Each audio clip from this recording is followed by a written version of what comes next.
আজি আমি ঢকুৱাখানাত প্ৰায় ৩.৫ কোটি টকা ব্যয় সাপেক্ষে ৰাজ্যিক ভিত্তিত আমাৰ এটা প্ৰশিক্ষণ কেন্দ্ৰ এটা আমি শুভ উদ্বোধন কৰিছোঁ। যেতিয়া মাননীয় নৱ দলে ডাঙৰীয়া যেতিয়া তেওঁ পঞ্চায়ত বিভাগৰ মন্ত্ৰী আছিলে আৰু তেতিয়াই এইটো পৰিকল্পনা কৰিছিলে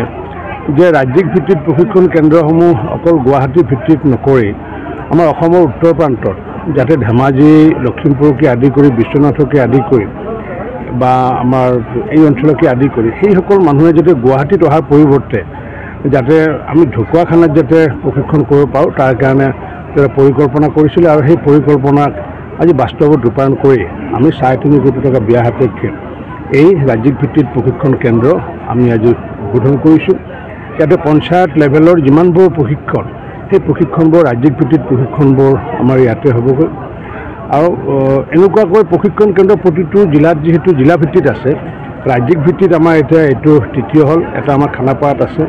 এটা গুৱাহাটীৰ কাহিকুছিত আছে আৰু এটা আমাৰ এইটো ঢকুৱাখানা এইটো। গতিকে আমি নিশ্চিত ওপৰত আমি আনন্দিত হৈছোঁ যে আমাৰ এই অঞ্চলৰ প্ৰতিনিধিসকলে এই অঞ্চলৰ পঞ্চায়তৰ বিষয়া কৰ্মচাৰীসকলে এতিয়াৰ পৰা ইয়াতে প্ৰশিক্ষণ ল'ব পাৰিব।